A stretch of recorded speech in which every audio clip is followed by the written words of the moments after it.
Assalamualaikum. Hello dear. Let's study English.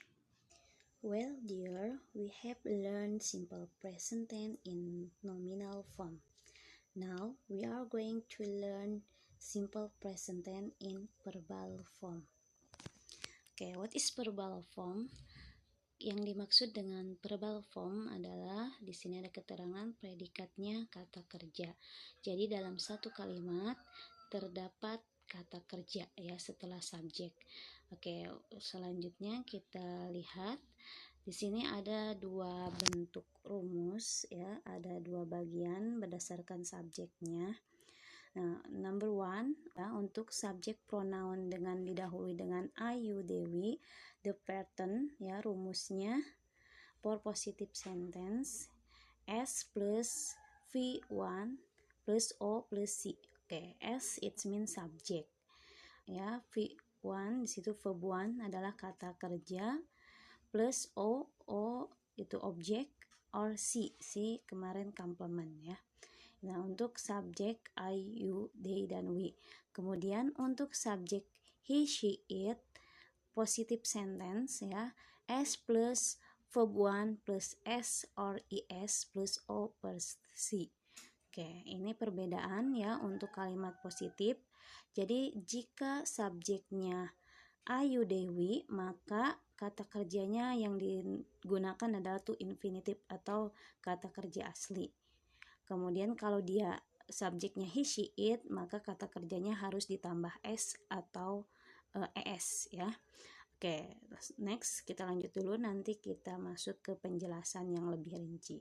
Oke, for negative sentence, rumus untuk negatif adalah s plus do plus not plus verb 1 plus object or complement. Oke, di sini untuk kata tidak ya, kalimat negatif itu identik dengan kata tidak. Nah, tidak di sini dia menggunakan kata kerja kata bantu ya, yaitu do. Jika subjeknya I, you, they, or we. Nah, jika subjeknya he, she, it, maka kata kerja bantunya adalah does ya. Rumusnya S plus does plus not plus verb 1 plus object plus C complement ya. Oke, next. Nah, untuk kalimat tanya ya, interrogative sentence. Nah, tadi kata bantu yang digunakan adalah do ya. Do di sini ketika negatif dia tidak punya arti ya, tapi ketika dalam kalimat tanya do pindah ke depan ini bisa diartikan sebagai apakah ya. Do plus s plus subject ya, plus verb 1 plus object plus complement ya. Oke, itu untuk subjek I, you, they, dan we.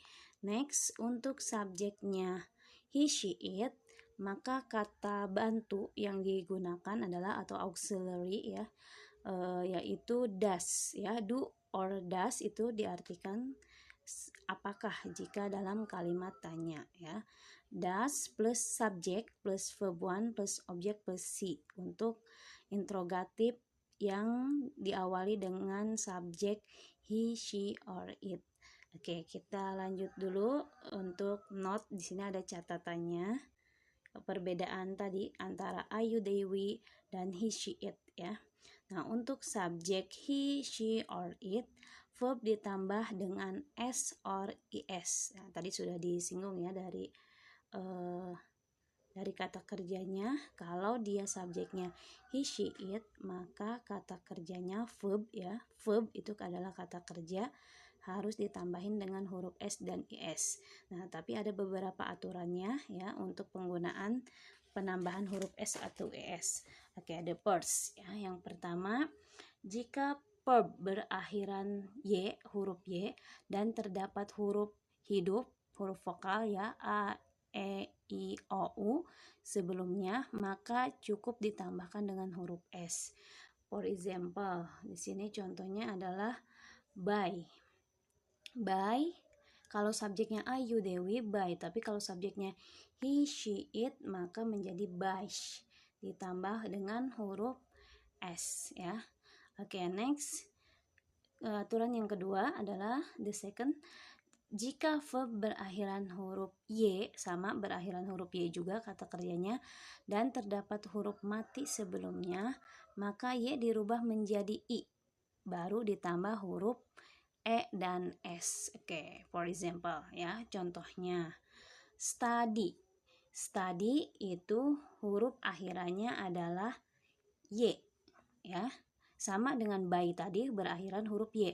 Tapi jika by itu huruf Y awalnya adalah huruf vokal U, maka cukup ditambah S. Tapi jika huruf Y di akhir tapi sebelum huruf Y-nya ada huruf konsonan ya, di sini contohnya study, huruf sebelum Y itu adalah D. D itu adalah konsonan ya, huruf mati. Ketika subjeknya he, she, it, maka Y di sini berubah menjadi I, baru ditambahkan ES ya. Oke, next, aturan yang ketiga, jika verb berakhiran huruf SH, CH, SS atau X, maka ditambah IS ya. Contohnya di sini adalah kata finish. Finish itu huruf akhirannya S dan H. Maka ketika subjeknya he, she, it, jangan hanya ditambah S, tapi harus ditambah E dan S. Oke, kemudian yang keempat, ada beberapa kata yang dia ketika subjeknya he, she, it juga berubah ya. Contohnya untuk kata go menjadi goes ya, do menjadi does. Go itu artinya pergi ya, saya pergi, I go. Tapi kalau dia pergi, he goes ya. Kemudian do mengerjakan, I do. Kalau dia mengerjakan, he does, tambah es. Well, dears, do jika diartikan sebagai kata kerja itu artinya mengerjakan atau melakukan ya. Tapi ketika do misalnya dalam kalimat negatif, dia fungsinya sebagai auxiliary atau kata kerja bantu. Nah, do di sini tidak mempunyai arti jika dalam kalimat negatif ya. Nah, untuk aturan do sendiri tadi sudah dibahas, jika subjeknya I, you, they, dan we, maka auxiliary-nya do ya. Tetapi jika subjeknya he, she, it, maka to do ya disebutnya ini berubah menjadi does. Oke, kemudian do juga jika dalam kalimat interrogatif atau kalimat tanya, dia disimpan posisinya di depan subjek. Nah, di situ dia bisa berarti dengan kata apakah ya. Nah, it's about to do. Kemudian ada lagi have. Nah, di sini harus diketahui ya, untuk have ketika subjeknya Ayu, Dewi, have. Nah, ketika subjeknya he, she, it, bukan happes ya, bukan ditambah s juga, ini berubah menjadi has ya. Oke. Alright dear, let's check the example ya. Kita lihat untuk contoh dalam satu kalimat ya. For number 1, di sini nomor 1, untuk subjek I, you, they, dan we. Di sini ada kalimat positifnya adalah saya selalu belajar bahasa Inggris. Oke, kita terjemahkan kata per kata ya. Saya itu adalah I. Ya, selalu, always, belajar study bahasa Inggris, English. Ya, jadi bahasa Inggrisnya saya selalu belajar bahasa Inggris. I always study English. Oke, and then negative sentence. Untuk kalimat negatif, saya selalu tidak belajar bahasa Inggris. Saya selalu, di sini setelah saya ada kata selalu. Selalu itu always, tapi ada kata tidak ya. Nah, untuk tidak kita dahulukan dulu, kembali lagi ke rumus negatif. Setelah subjek itu harus ada kata bantu do ya. Kalau dia subjeknya I, you, they, we, tapi kalau subjeknya he, she, it, maka harus ada kata bantu does. Di sini kata bantu yang digunakan adalah do. Kenapa do? Karena subjeknya saya atau I. Oke, do plus not maka disingkatnya jadi don't ya. Di sini I don't. Saya selalu tidak. Nah, selalu disimpan di setelah kata negatifnya ya, I don't always. Kemudian belajar, study, bahasa Inggris English. Jadi bahasa Inggrisnya, saya selalu tidak belajar bahasa Inggris. I don't always study English. Oke, next, interrogative sentence. Kalimat pertanyaan. Apakah kamu selalu belajar bahasa Inggris? Ya, apakah tadi kembali lagi jika simple present in verbal form itu apakahnya dua kemungkinan, bisa do atau does. Lihat subjeknya. Karena di sini subjeknya kamu, berarti auxiliary atau kata bantu yang digunakan adalah do ya. To do-nya do. Do you? Apakah kamu selalu always belajar bahasa Inggris, study English. Nah, seperti biasa untuk kalimat tanya apakah, maka ada dua kemungkinan jawaban ya. Ya, di sini apakah berarti jawabannya yes or no, ya atau tidak. Do you always study English? Apakah kamu selalu belajar bahasa Inggris? Dan jawabannya kalau iya berarti yes. Subject plus auxiliary. Nah, auxiliary-nya di sini adalah do ya. Kata bantunya adalah do. Berarti yes, I do ya.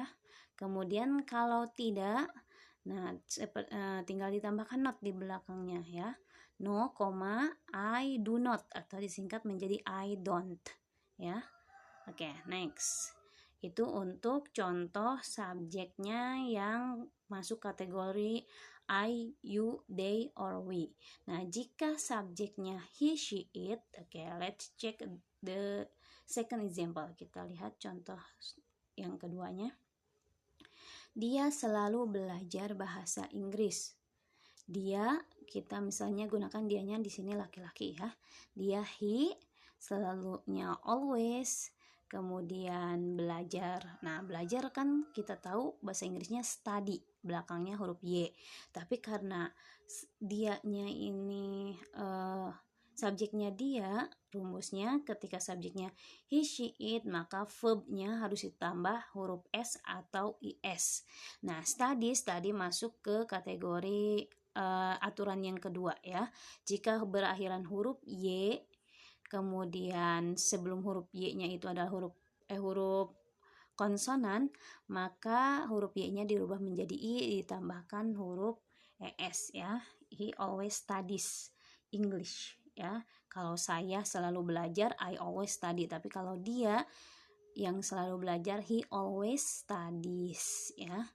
Oke, next, negative sentence. Dia selalu tidak belajar bahasa Inggris. Tadi kalau saya itu I don't always ya. Tidaknya menggunakan kata don't ya. Tidak itu sebenarnya not, tapi harus ada kata bantu ya. Sama seperti kemarin nominal sentence, harus ada to be ya, MR atau is. Nah, ini ketika verbal itu pilihannya do atau does. Karena di sini subjeknya he, she, it, maka kata bantunya harus does ya. Tidak itu he does not atau he doesn't ya. Selalu always belajar ketika positif tadi belajarnya studies. Nah, tapi kenapa negatif jadi study ya? Nah, karena ini masuk lagi kembali ke rumusnya. Negative sentence itu ketika he, she, it, rumusnya he subject plus does plus not plus verb one. Jadi kembali lagi ke verb one, kembali ke kata kerja ke satu ya, tanpa ditambah s atau es karena s-nya sudah ada di kata does ya. Oke, kemudian objeknya adalah English. Oke, next, interrogative sentence. Kata, apakah dia selalu belajar bahasa Inggris?